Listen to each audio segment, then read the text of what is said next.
Zee 24 तास एक पाऊल पुढे। छत्तीसगडच्या सुकुमाजवळ ही घटना घडली आहे। हल्ल्यात 17 जणांचा मृत्यू झालाय तर 20हून अधिक जण जखमी झाल्याचं वृत्त आहे। काँग्रेसचे नेते आणि माजी मंत्री महेंद्र कर्मा आणि माजी आमदार उदय मुदलियार यांचा मृतांमध्ये समावेश आहे तर माजी केंद्रीय मंत्री विद्याचरण शुक्ल यांच्या पाठी 3 गोळ्या लागल्याने ते गंभीर जखमी झाले। नक्षलवाद्यांनी काँग्रेस प्रदेशाध्यक्ष नंदकुमार पटेल यांचं त्यांच्या मुलांसोबत अपहरण करून नंदकुमार यांची हत्या केली। त्यांच्या मुलांना सोडून दिले। या हल्ल्यामध्ये नक्षलींनी बंदुका आणि बॉम्बचा मोठ्या प्रमाणात वापर केला असल्याची माहिती प्रत्यक्षदर्शींनी दिली आहे। प्रत्यक्षदर्शींच्या माहितीनुसार सुमारे 4000 नक्षलींनी हा हल्ला केला। यामध्ये काही जवान शहीद झाल्याचे देखील सांगितले जात आहे। या हल्ल्यानंतर काँग्रेसनं परिवर्तन यात्रा तर भाजपनं विकास यात्रा रद्द केली आहे। हल्ल्याच्या निषेधार्थ आज काँग्रेसनं छत्तीसगड बंदचं आवाहन केलं आहे।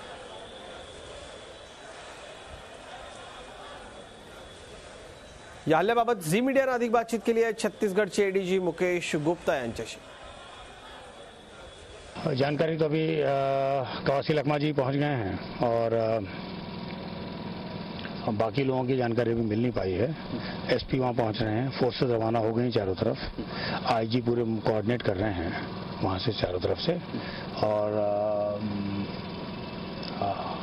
देखते हैं कितने लोगों के घायल होने की सूचना है। अभी अपन कुछ कह नहीं सकते जब तक वेरिफिकेशन ना हो जाए वहाँ पर। सर अभी सूचना मिली है कि नंदकुमार पटेल और उनके बेटे को अगवा कर लिया गया। जी जो सूचना आप लोगों को मिली है वैसी सूचना हम लोगों को मिली है। यहाँ से कोई टीम रवाना हुई है। यहाँ से अभी एडिशनल डीजी रवाना हो रहे हैं। यहाँ पे एडिशनल डी CFO हो रहे हैं, एक IG और रवाना हो रहे हैं और CRP के स्पेशल फोर्सेस सब मूव हो रही है पूरी। सर जिस तरह से घटना हुई है क्या लगता है कि वहाँ पर सुरक्षा की कमी थी, सुरक्षा की चूक हुई है। ये अभी कह पाना मुश्किल है बिकॉज ये झीरम घाटी और धरवा घाटी ये काफी डिफिकल्ट एरिया है। यहाँ पर अक्सर यहाँ पर इस तरह की होती है। अक्सर हम लोग पुलिस का वो करते हैं, प्रोटेक्शन लगाते ही हैं।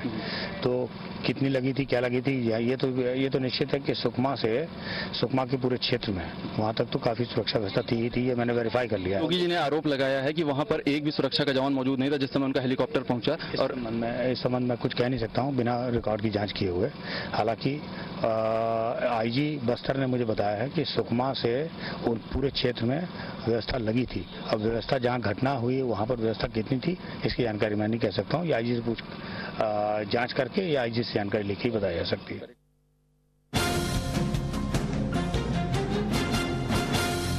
आणि एक अत्यंत महत्त्वाची ब्रेकिंग न्यूज आपल्यापर्यंत पोहोचते। छत्तीसगडमध्ये नक्षलवाद्यांच्या हल्ल्यात अपहरण करण्यात आलेल्या नंदकुमार पटेल यांची हत्या केली आहे नक्षलवाद्यांनी असं कळतंय। पटेल छत्तीसगड काँग्रेसचे प्रदेशाध्यक्ष। मोठा झटका आहे काँग्रेसच्यासाठी हा। काँग्रेसच्या एका प्रदेशाध्यक्षाची, नक्षल प्रभावित राज्याच्या प्रदेशाध्यक्षाची नक्षलवाद्यांकडूनच अपहरण करून हत्या होते।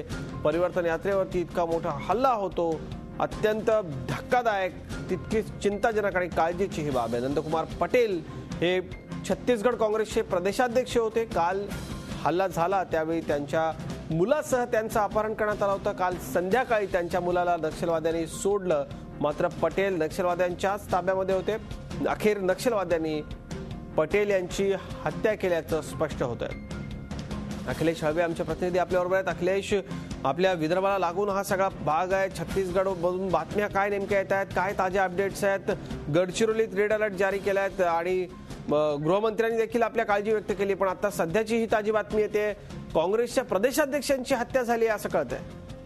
खरं अजित, अतिशय महत्वाची ही पूर्ण घटना आणि बघितलं आपण तर छत्तीसगडच्या इतिहासात जे अनेक हल्ले झाले नक्षलवाद्यांनी त्यातला सर्वात मोठा असा हल्ला म्हणता येईल सुकमा जिल्ह्यातला दर्बे गावात हा झालाय। आणि या सुकमा जिल्हा तोच आहे ज्या जिल्ह्याच्या जिल्हाधिकाऱ्यांचं काही महिन्यांपूर्वी अपहरण झालं होतं। त्यामुळे हा पूर्ण जो पट्टा आहे बस्तर मधला अतिशय नक्षल प्रभावित आहे आणि इथे असं घटना सातत्याने घडत असतात। काल ही जी घटना घडली, परिवर्तन यात्रा मोठ्या प्रमाणात काँग्रेसतर्फे सुरू आहे। मध्य प्रदेश आणि छत्तीसगड दोन्ही राज्यात सुरू आहे। छत्तीसगडमध्ये ही घटना घडली आहे आणि काल घटना घडल्यानंतर नंदकुमार पटेलांचं अपहरण झालं होतं, त्यांचा मृतदेह सापडलाय। त्यामुळे त्यांची हत्या झाल्याचं स्पष्ट आहे। महत्वाचं म्हणजे नंदकुमार पटेल यांची जिथे त्यांचा मृतदेह सापडला, अजून एक मृतदेह दुसरा सापडला त्याची ओळख पटली नाही आहे। त्या मृतदेहाची ओळख पटणं सुरू आहे। दुसरीकडे नंदकुमार पटेलांच्या मुलाचं देखील अपहरण झालं होतं, त्याची पण हत्या केल्याचा संशय व्यक्त केला जातोय। अजूनही महत्वाचं म्हणजे छत्तीसगड राज्य सरकारला याबद्दलची कुठलीही नेमकं हल्ला कसा झाला काय झालं कुठलीही माहिती नाही आहे। तिथे सुरक्षा अपुरी होती असे देखील आरोप होत आहेत। त्यामुळे काही महिन्यातच छत्तीसगडच्या निवडणूक आहे आणि त्या पार्श्वभूमीवर हा हल्ला अतिशय महत्त्वाचा आहे। अजित, अखिलेश, धन्यवाद या सगळ्या सविस्तर माहितीबद्दल। पण हे अत्यंत काळजीची बाब आहे। आपल्या देशामधल्या अत्यंत महत्त्वाच्या अशा या आदिवासी बहुल राज्यातल्या अनेक जिल्ह्यांवरती जिल्हा प्रशासनाचा, शासनाचा, प्रशासनाचा कुठलाही वचक नाही आहे. संपूर्णपणे हे सगळे जिल्हे नक्षलवाद्यांच्या ताब्यात गेल्यासारखे आहेत आणि इतक्या मोठ्या प्रमाणावरती अशा पद्धतीने राजकीय पक्षाच्या रॅलीवर हल्ला होण्याची ही बहुधा पहिलीच घटना आहे देशातली. झी 24 तास, एक पाऊल पुढे.